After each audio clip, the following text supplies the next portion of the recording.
E já de volta com o nosso programa Vida e Saúde, o último bloco do nosso programa. Ah, que pena, eu também estou dizendo a mesma coisa. Também, olha só a autoridade que a gente trouxe hoje, Dr. Benito Pereira Damasceno, médico neurologista, especialista, entre outras coisas, também na doença de Alzheimer. Está aqui para estar tirando todas as nossas dúvidas. A gente agradece sempre, viu? O doutor, aqui a Nissete Correia, obrigado Nissete. Estou com 65 anos, minha mãe teve Alzheimer depois dos 80 e a irmã mais velha dela. Qual a possibilidade de eu ter as doenças? Minhas irmãs estão com 84 e uma com 85 e até agora não apresentaram doença. Agradecida Maria, ela que também é de Brasília, Distrito Federal. Então a mãezinha, ela está com 65, a mãe com 80, depois dos 80 teve Alzheimer. A mãe e a irmã, a tia dela de Cabos, com 65. Ela pode, doutor, também? Então, nesse caso, na família de primeiro grau, que ela como filha, e a mãe e a irmã, né? A irmã da mãe, né? Que tiveram, né? Mas o pai não teve, correto? Então, isso, o pai não tem teve, duas pessoas com a doença na família de primeiro grau dela. Então, existe um certo risco, mas não, quer dizer, um risco mínimo disso acontecer, tá? Dela ter a doença, baseado nisso aí. Okay. Né? Ou seja, em geral, como eu falei, é dois ou mais de dois indivíduos na família de primeiro grau, aí, tipicamente. Mas um ou dois cai naqueles casos esporádicos, que todo mundo pode correr esse risco, um risco normal de qualquer pessoa. Doutora Maria Rita Fernandes Vieira, de Campinas, obrigado Maria Rita. Às vezes, do nada, ou até mesmo dirigindo, ela tem uma amnésia repentina, esquece tudo onde está e dá um branco, diz ela. Ela irá fazer 60 anos. O que pode ser? Pode ser o começo de um Alzheimer? Pergunta a nossa amiga Maria Rita, doutora.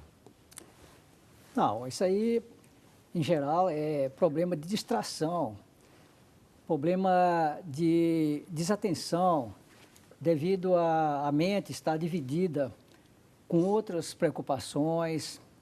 Quer dizer, a pessoa está com a sua atenção e, portanto, a sua memória não precisa naquilo que interessa, correto? Então, isso aí é um sintoma muito comum em pessoas, inclusive mais jovens, pessoas normais. Se o problema é só esse, em geral a causa é essa e não é a doença de Alzheimer. Okay. Então, tem que ter outros tipos de esquecimentos, né? É claro que a primeira e segunda vez pode até ser, mas o que vai dizer são outros tipos de esquecimento para outros fatos, outras coisas que vão acontecendo. Mas não só esse branco aí, entendeu? Esse branco pode ser uma coisa normal que não tem nada a ver com a doença. Quero mandar um abraço ao seu Itair, a dona Nice, da farmácia, aqui de Valinhos, que estão acompanhando, trabalhando e acompanhando o programa. Olha que maravilha, estão aprendendo aqui. Quem manda a pergunta é o Reginaldo, obrigado, um grande abraço. Após o diagnóstico, ele pergunta uma pergunta assim, qual o tempo de vida estimada do paciente? Pergunta o nosso amigo Reginaldo. Pode se calcular, doutor? Após o diagnóstico é uma coisa, após o início da doença é outra coisa. Em geral, o diagnóstico pode ser imediato, mas em geral ele é depois de 6 meses, porque a família leva um médico depois de desconfiar que é depois de 6 meses, que vai notar que deve ser doença, correto? Então, depende de quando inicia, em que idade começa. Se começa na faixa dos 40, 50 anos, a doença é mais rápida, entendeu? Em 3 anos a pessoa pode estar incapaz, dependendo da ajuda dos outros. E, em geral, a morte é após 6 anos, 7 anos por aí. Agora, se começa depois dos 70 anos, em geral é mais benigna.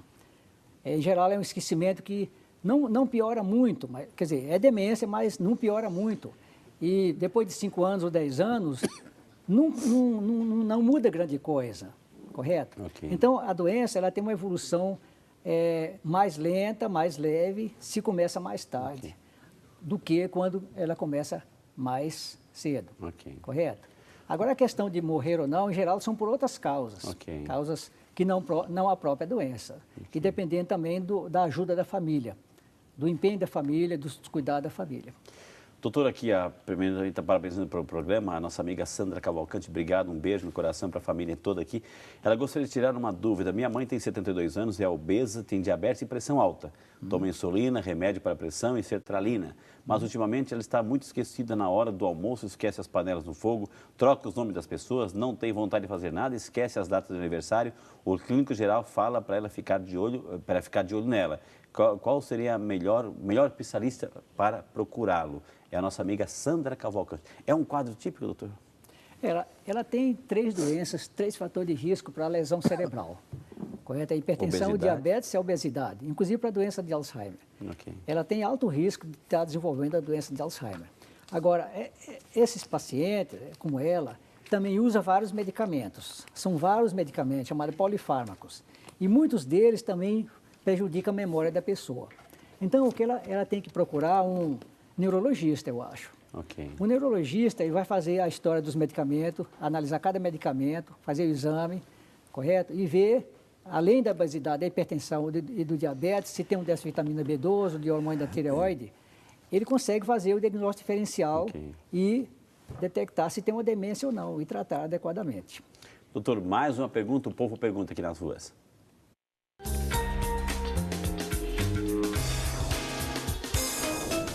Oi, Frei, eu encontrei a Eliana e ela tem pessoas na família que têm a doença de Alzheimer e ela tem uma pergunta para fazer. Eu gostaria de saber se sempre o primeiro sintoma é a perda da memória. Então, doutora, com essa pergunta aí, eu gostaria que o senhor também deixasse umas orientações, umas dicas assim, de como prevenir essa doença, como tratar, como cuidar do organismo para que não venha a desenvolver o Alzheimer, doutor. Pergunta interessante. A maioria dos casos começa com esquecimento, problema da memória, é o primeiro e mais importante sintoma da doença. Entretanto, numa minoria dos casos, começa com problema da linguagem. A pessoa esquece, mas só nomes de pessoas. Okay. A pessoa tem dificuldade para falar, até para entender. Né? Em outros casos, já é problema de enxergar. A pessoa não é cega, mas ele não consegue enxergar simultaneamente várias coisas. Por exemplo, na mesa do jantar, ele não pega as coisas que estão à sua esquerda, não consegue associar no tempo, no espaço, as coisas, especialmente trabalhando com as mãos. É a chamada forma apráxica, ou visual espacial da doença. Existe a forma afetiva, que começa com depressão, a forma que começa com distúrbios do tipo alucinação visual, ideias delirantes, de perseguição, de ciúme. Tem essa forma também identificar que começa. E buscar Exatamente. tratamento. Tem várias formas como ela começa, mas são mais raras. Em geral, a amnésia, o esquecimento vem depois, inevitavelmente.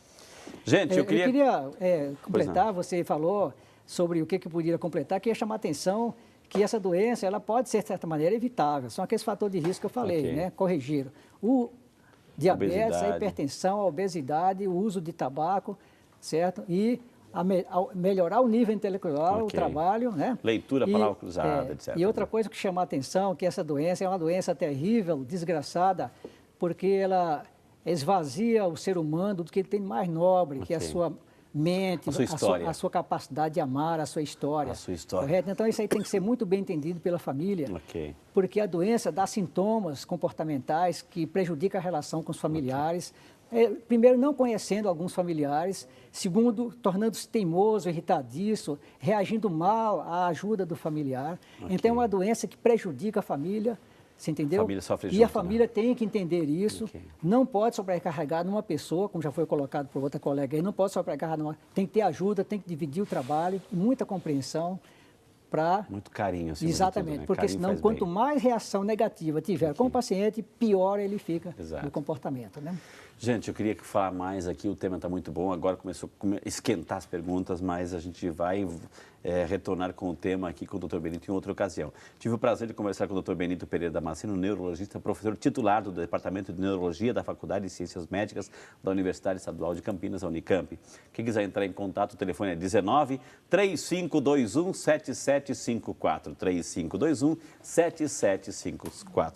Dr. Benito, foi um prazer, uma aula, o senhor se comunica muito bem. Quem está em casa está fazendo igual a mim aqui, ó, aplaudindo muito pelas suas explicações. Muito obrigado, doutor. O prazer foi meu. É um prazer, Reinaldo.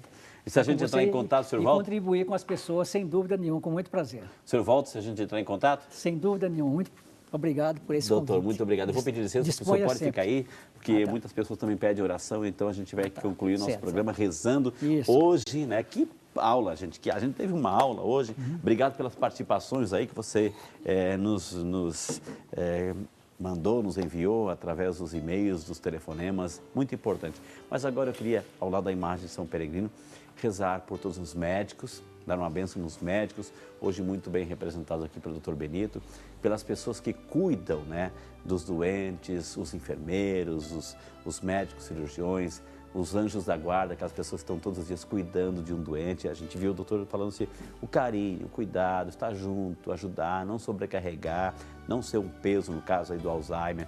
E os doentes, quero rezar por você que está se recuperando de algum tipo de doença, está vivendo essa realidade, detectou essa realidade, ou vai passar por alguma cirurgia, quimioterapia, radioterapia. Então vamos pedir essa graça, essa força, essa bênção de Deus aí para a sua vitória. Amém?